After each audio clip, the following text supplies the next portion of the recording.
Good evening, dear scholars and friends who are present in today's talk series. And today, Madhabi Karmakar will present her insightful views and ideas on Ashapurna Devi's two novels. Madhabi Karmakar is now working as an assistant teacher of English. At the same time, she loves to write poetry. Basically, she's a poet, a very good, a fantastic, a brilliant translator, and she is an enthusiastic reader, obviously.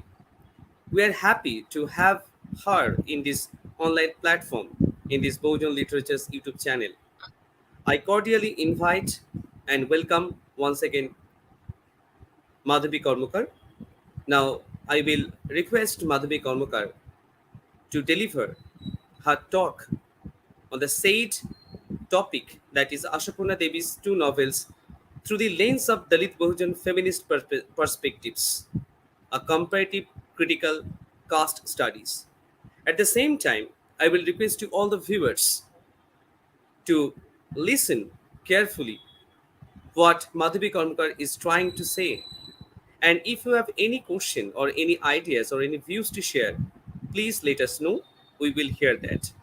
Now it's time for Madhabi Karmakar to leave the platform for the viewers, and I will request to the speaker to unmute and give her presentation for 40 minutes, and later we will get the questions. Now it's Madhabi Karmakar. Thank you.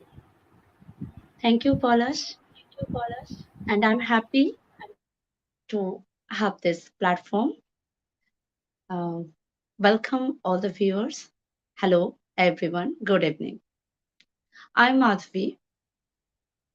Now I'm going to share my few observations about Ashapurna Devi's two novels through the lens of Dalit Bahujan Feminist perspective, a comparative critical caste studies. We all know it very well that Ashapurna Devi is a well-known established Bengali writer, and her two novels, Prothom Potishruti, The First Promise, and Subarnalata, renowned, established, and fantastic novels. And today I'm going to share my observation on these two novels. Ashapurna Devi was a keen observer of her society, that is Bengali lifestyle, meticulously the so-called mainstream life living of Bengali Bhadralok, the Babus, or we may say the hegemonic culture of Kulin Brahmins in Bengal. Ashapurna Devi especially depicted the female characters of Brahmin middle class families, their day to day life, their sad tale, happy moments, their responsibilities, duties, their aspirations, and expectations. I want to talk specially about her two heroines, Satyavati and Subarnalata, and also want to criticize both heroines in respect of the novels by the lens of class, caste, and gender. Viewers may audible properly. Yes, I will request to speak a louder. That's okay and fine, but try to speak a louder. Everything is okay and Okay, fine. It's okay, audible, clear. okay. Sorry for the Thank you. interruption. Yeah, Yes, please continue. no doubtly, both the novels are highly pregnant with the mature thoughts and depicted the true pictures of the Bengali society, the hegemonic culture, and the characteristics of Brahmins. Here in Bengal, one slogan is very ringing, that There's a no caste discrimination in Bengal. But Ashapurna Devi's meticulous presentation of the two novels, with her keen observation on class and gender, she presents the society as a whole, and very especially on the delineation of the women character. So she is called the feminist writer at the same time. But I want to discuss a difference between the so-called feminism and Dalit Bahujan feminism with respect the two texts. The text. I want to use two lenses here. One for the critical caste studies and other Dalit Bahujan feminist studies. Both the novels captured the time passage of later 19th century and early 20th century of Bengal, the starting of the nationalist thinking and movement, the sense and the sensibilities of national pride, and especially a concept of free country. But they all are the happenings of the outer world. What about the social and psychological frame of the people of that time?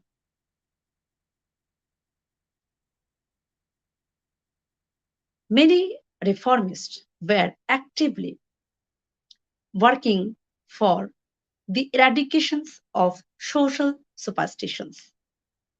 They tried to reform the Hindu religion, the nonsense rituals, and the customs of Hindu society. We know Hindus have social stratification top to bottom. At the top, Kulin Brahmins, and gradually so and so on. The two novels, according to me, are the social documentation of the time.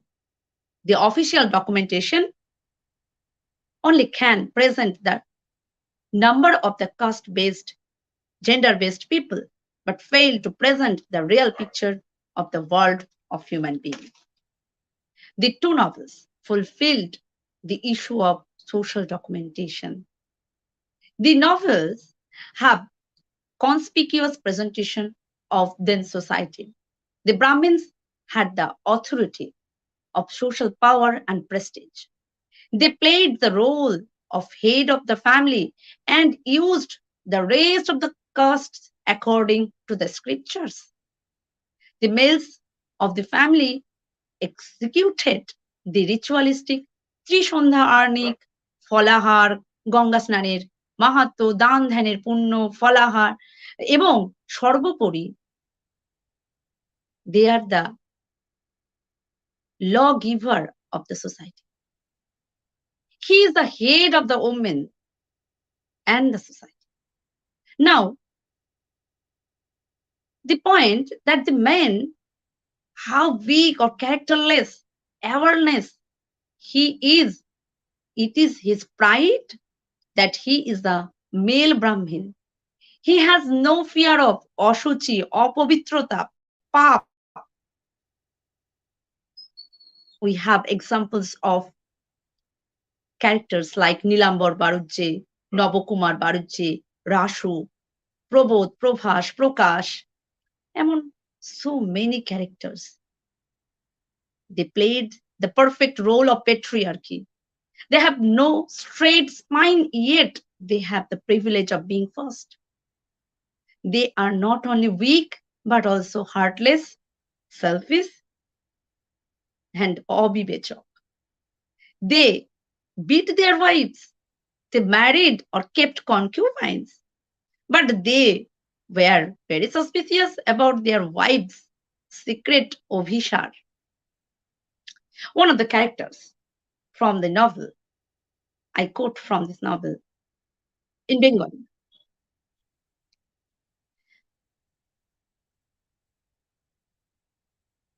Rasu হঠাৎ বল সঞ্চয় করে বলে উঠল, মেয়ে মানুষ বড় হিংসুটে জাত। কি কি বললে? সারদা যেন তীক্ষ্ণতার প্রতিযোগিতায় নেমেছে। মেয়ে মানুষ হিংসুটে জাত, তবে না তো কি মহাপুরুষ পুরুষ জাতটা একেবারে দেবতা কেমন? সারদা ক্ষুব্ধ গর্জনে বলে, কি বলবো, মুখ ফুটে তুলনা করে দেখাতে গেলে তো মহাপাপ। তবু বলি, মেয়ে মানুষের অবস্থার সঙ্গে একবার নিজেদের অবস্থা মিলিয়ে দেখো না। পরিবার যদি একবার পরপুরুষের দিকে তাকায়, তাহলে তো মহাপুরুষের মাথায় খুন চাপে। রাসু ধিক্কার বিজড়িত কণ্ঠে বলে ওঠে, ছি ছি, কিসের সঙ্গে কি? পরপুরুষের নাম মুখে আনতে লজ্জা করলো না তোমার? দ্বিতীয় পক্ষ বুঝি পরস্ত্রী? ছি। সারদা কিন্তু হেন ধিক্কারে বিচলিতও হয় না, তাই অনমনীয় কণ্ঠে বলে, তা দ্বিতীয় তৃতীয় চতুর্থ যত ইচ্ছে পক্ষ জুটলে আর পরস্ত্রীতে দরকার? মেয়ে মানুষের তো সে সুবিধে নেই। From the above quotation, I unquote it, we come to the point that scriptures have given the male the privilege of sexual pleasure outside of marriage or marry once again time. When women are not only barred but also has the instruction of behavioral code which clarify the concepts of prize and punishment, the issue of discrimination against women is become a natural perception in the society. So when a woman argues about her right, she must be tagged as a whore or an antisocial creature. Another instance we have come across in the novel when Katoar Bou Shankari, Ballo Vidhova, wanted to get the pleasure of family life with a man who incited in her the dream of new life. She left her in-laws and escaped with the man, but she was deprived. The man exploited her, pregnant her, but did not accept her as his wife. The right of body is never been a right of women. Woman is working only as an instrument to sustain the patriarchal frame. Women have no right for education. Both the heroines, Satyavati and Shobharnalata, struggled throughout their life for the right of education. If we go through the novels, we are able to understand how difficult for a woman to acquainted with the letters. As Satyavati is predecessors of Shobharnalata, she suffered much, but she had a seed and got little privilege for her study due to her liberal father Ramkali. But what about Shobharnalata? The conjugal family life of Satyavati had been devastated for the cause of the education of Shobharnalata, her daughter. Satyavati wanted to educate her daughter, but it was not acknowledged by her in-laws and rest of the society. They pressurized Satya again and again to marry Shubharna. So the result, Shubharna got married without informing her mother Satyavati. Now the question, what is the purpose of education to Satya and Shubharna? Most of the renowned feminist activists, writers have the sole purpose of life to confirm the right to education for the women folk. In the year of 1792, Mary Wollstonecraft wrote the book A Vindication of the Rights of Women. In this book, she advocated for the education. Education, the backbone of independence, freedom, and liberty. I want to quote few sentences from Dr. B.R. Ambedkar. Number one, liberty of the person must always be the primary concern. One must question, number two, one must question all the old habits, ideas, practices. And number three, cultivation of mind should be the ultimate aim of human existence. But what? All these good messages for the human being, but women are not human beings. They are half human or the reflection of man. So they must be denied all these privileges. Liberty, thinking, they are all just dream for women. But the heroines of Ashapurna Devi's novels not only demand its education, but they demand the right for living. But they are really successful in this way. The through their lifelong battle for education for the women, they paved a way for them for the next generation. That's why Shubarno's daughter Bokul became a writer of fame, Anamika Devi. The three generations women successfully struggled against illiteracy and superstitions of the society. They questioned the manners and the morals of women and bravely violated them. They became notorious amongst their folk, but they became pioneer for the women liberation. Ashapurna Devi successfully depicts the part of feminism in the novel, but I want to criticize it through a Dalit Bahujan feminist lens. Women are neglected, rejected, oppressed in any caste, any race, any society in the world due to their gender. But low caste born women in Hindu society have the same problem suffered by the high caste women? Perhaps no.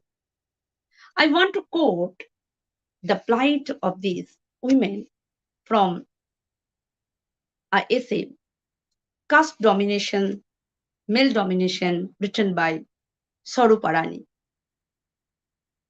Feminists are fighting uncompromisingly against the many kinds of oppression that women face in a patriarchal family setup. And because of male egoism outside it, they are fighting against the many atrocities against women, killing, dowry deaths, physical and psychological violence against women, and other problems, as also the burden of almost single handedly shouldering responsibilities like housework, cooking, and raising children. For the feminist movement in India, all women are the same, and therefore their problems are the same. But this is far from the reality. In our society, which has differences of caste, religion, class, and region, the problems of any group are not the same as that of any other group. Although some similarities may exist, many differences are also evident because all these groups have their own identities. Their problems will also be the particular of their situation. So it is quite clear from this quotation that the problems of high caste women and the low caste women are different. Caste system in India accused as the root of this problem. We find it very lively in the essay Dr. B.R. Ambedkar's Caste and Genesis. Dalit men have the experience of social, economic, political, cultural suppression by upper caste men, women.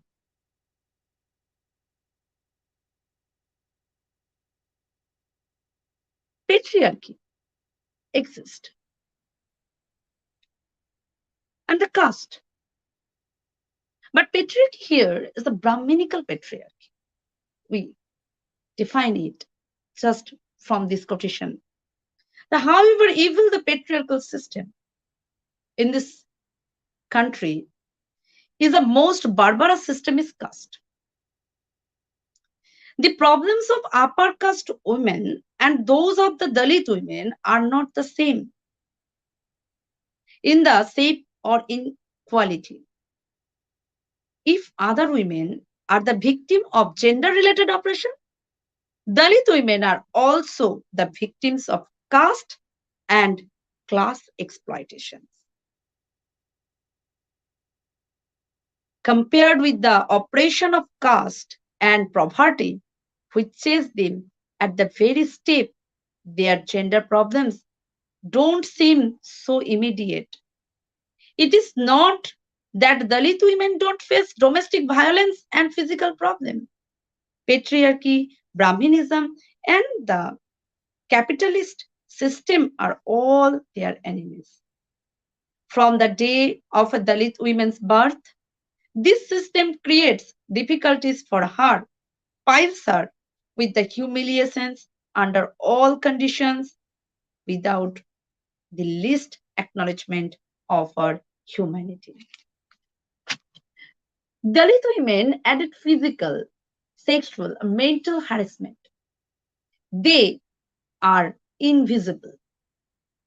They only commodity to be used. The most remarkable thing that the house owners' wives do not show the least sympathy for domestic workers as fellow women should. Instead, they will proclaim that their husbands are above doubt and hurl abuses at the Dalit women in order to defend their respectability. From the text, we have a scene where Elokeshi, the wife of Nilambar Baruje, accused the Bagdi women because she is the concubine of Nilambar Baruje. But Elokeshi never blamed her husband. She thrust her all grudge on the woman because she is the choto loker me. In the novels, we have found a conversation between Ponchu's ma and Shankari. I quote from the novel. Shankari উদাস ভাবে বলে সোনার বেনের অন্ন খাওয়া বামুন আর বামুন তোরা বামুন্দি করিস তাই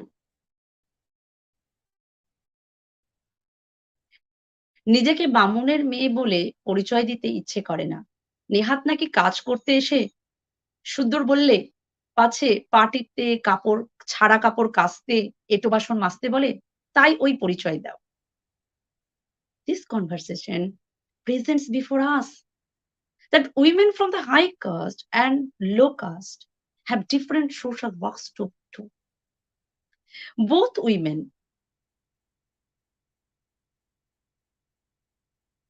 from high caste or low caste suffer the pangs of life. But the women from low caste must have the destiny to do menial work.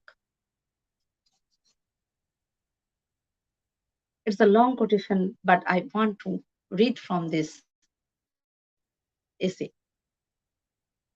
The labor class Dalit women who work day and night in fields, houses, and factories receive only very huge daily wages because there is a disparity in the rates of daily wage labor between female wage and male wages.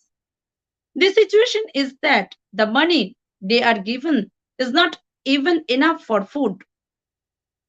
If a woman's husband become a drunkard and is not able to care for the children, her life and troubles are even more wretched.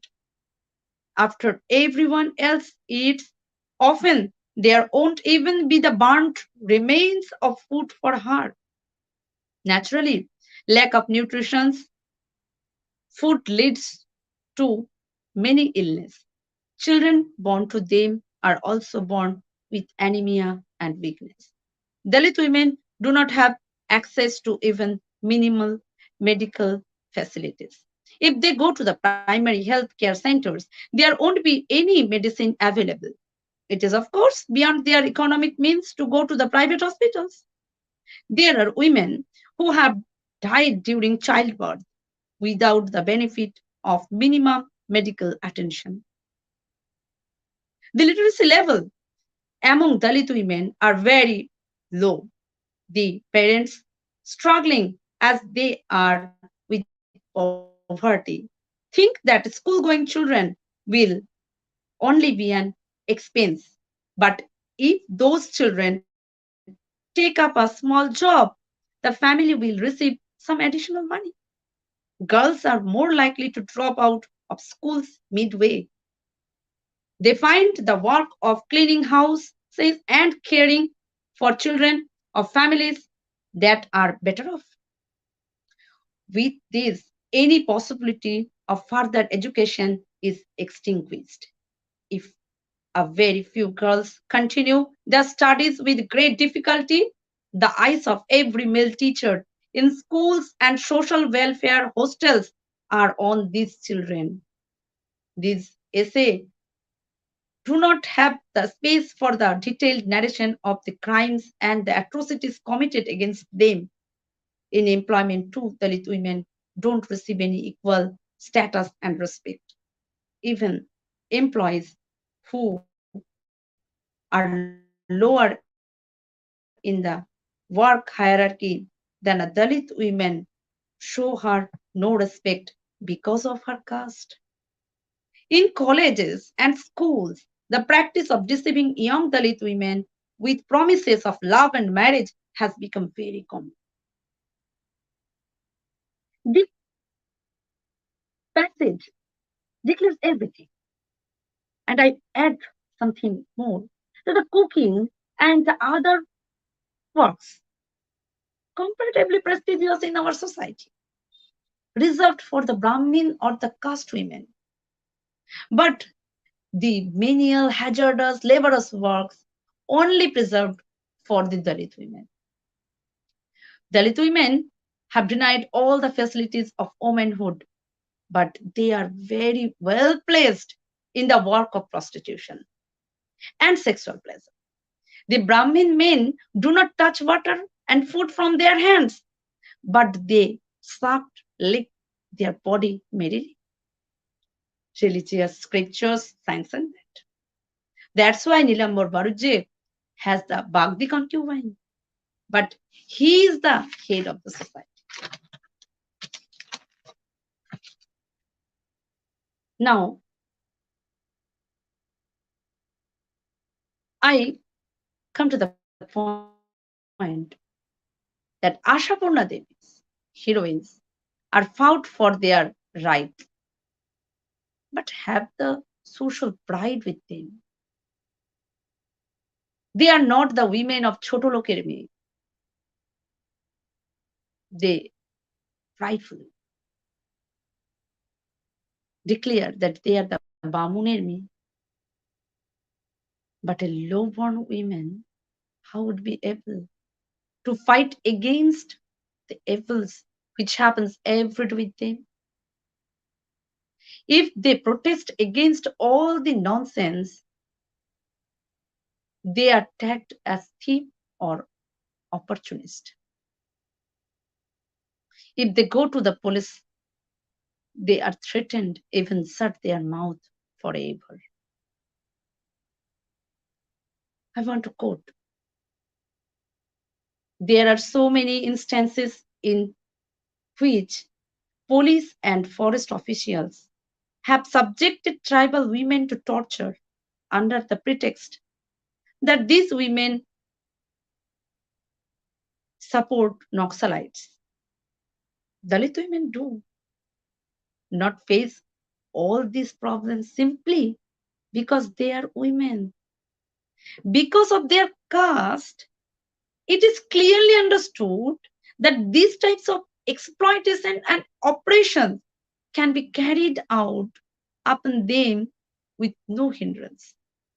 It is their caste that makes them vulnerable to this sort of exploitation and oppression. These days,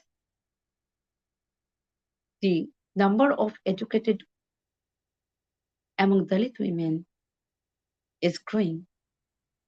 They are making their voice heard. They are trying to reach to their rights.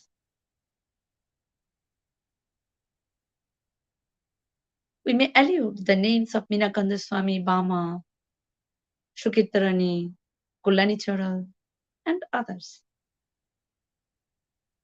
Ashapurna Devi's novel highlights the problems of high caste born women, but failed to portray the actual plight of Dalit women's lives. Why? Because she truly picturizes the society. And why Dalit women are not visible? Because they are invincible. They are not counted as any creature then. They never sin. I want to sum up my arguments with the present situation of Dalit Bahujan women. According to Dalit male intellectuals, there is domestic or democratic patriarchy and no violence. Democratic patriarchy and no violence as there is among the upper caste. If it is true, the women writing from Dalit Bahujan may be taken false. The educated Dalit men also successfully observed the behavior of the Brahminical patriarchy. In the question of liberty, independence, education, and space of women, Dalit men are as conservative as the Savarnas for their women.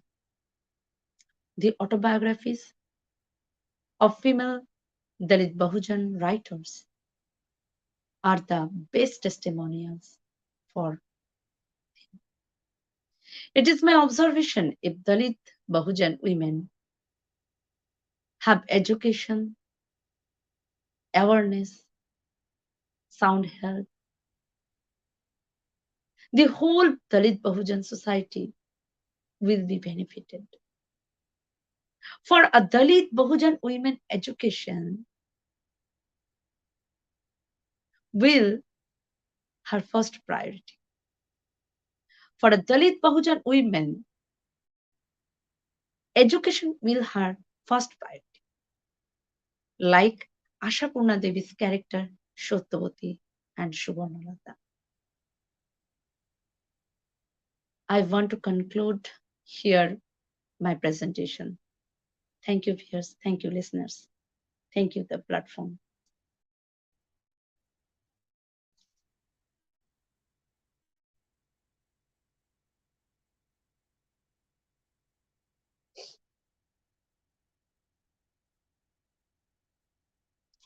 Polash,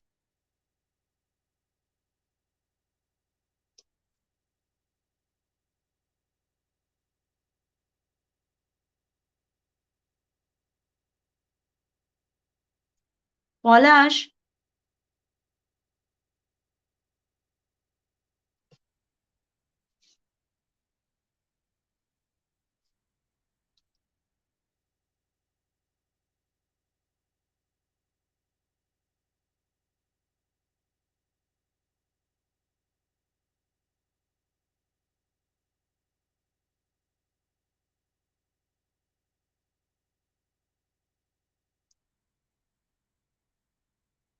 Polash,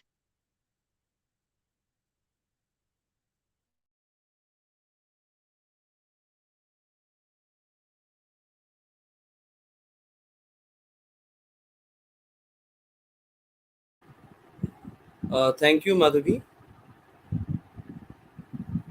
And now the session is open for all of you. If anyone has some opinion or any kind of question to our speaker, then you may unmute and ask your question, or you may share your views.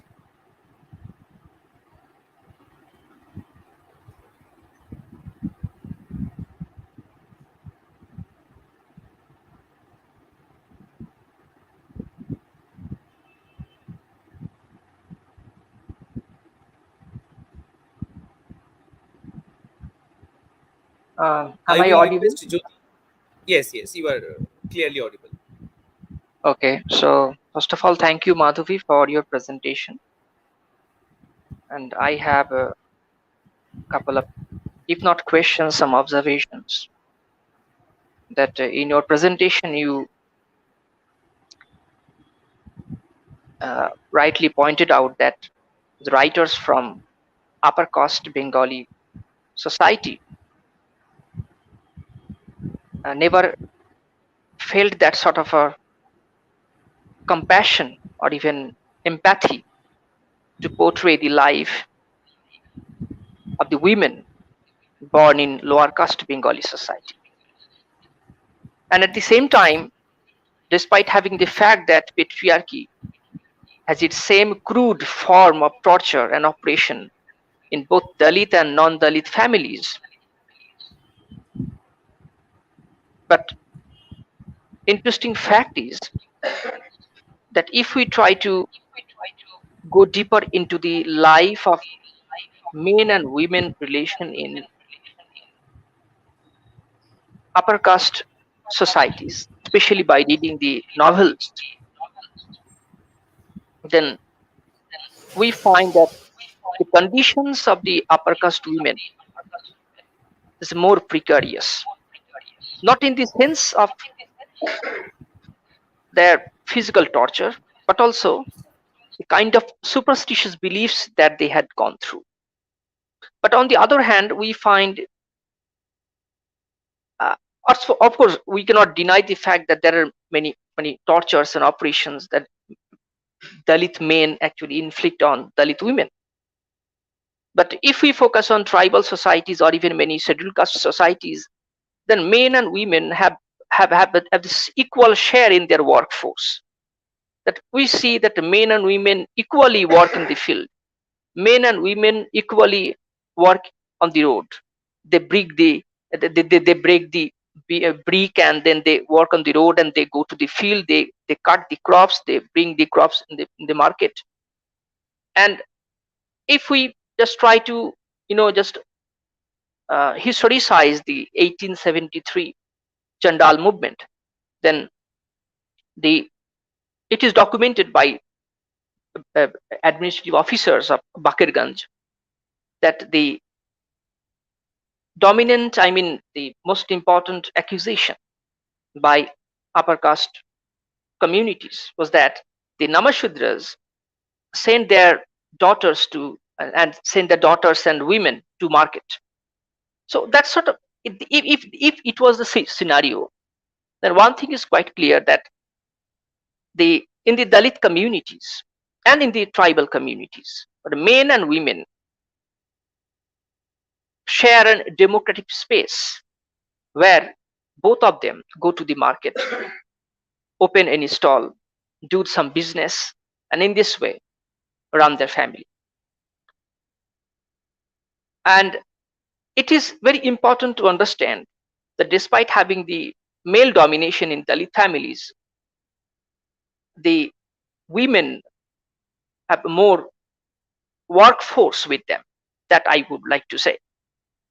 So while going through the two novels of, I mean, Ashapurna Devi, I just want to know from you, Madhabi, that uh, do you find any kind of a, I mean, the detailed portrait of Dalit women's plight that Ashapurna Devi tried to portray? I mean, did Ashapurna Devi actually find any kind of a social So marginalization, and it's very concrete, or even if I say very clear portraiture of the plights of uh, Dalit women in those Brahmin households? actually, thank you. Actually, Ashapurna Devi only focus only focused on the characters of middle class Brahmin women, and she portrayed the social and the familial picture. Here, no space for a concrete picture for a Dalit or Bahujan women. Rather, they are just like very normal picture in the family household work. But from this picture, we assume that the women of Brahmin and the women of lower caste, mainly Shudro, there's a big difference. She never talks about the education or any facilities her two characters always struggle for education. I want to highlight this point that Brahmins women have their sufferings, their problems. But she very lightly picture the low caste women because they never came to the picture at all. Their rights are rights. It's now when in the literary world Dalit women represent themselves in the judiciary or every sphere when they educated. Now they demand for it. What is my point here from these two novels? One thing I observe personally, that education is the most prime thing for the two characters. And I inspired from these two characters that education should be the prime cause for the Dalit Bahujan women. I inspired from this. And the caste system, which oppressed the Dalit Bahujan women from the rights as women achieved from the authority. Hope you understand and I'm able to answer you. Okay, thank you. Yes, thank you, Madhabi, once again. Now, if anyone have any question or any views to share, please you may. Or otherwise, we will try to conclude our today's talk. If you have any question, now one thing is very much clear from this talk, from this discussion, what Madhabi Karmakar was trying to say, and how uh, Jyoti tried to conclude.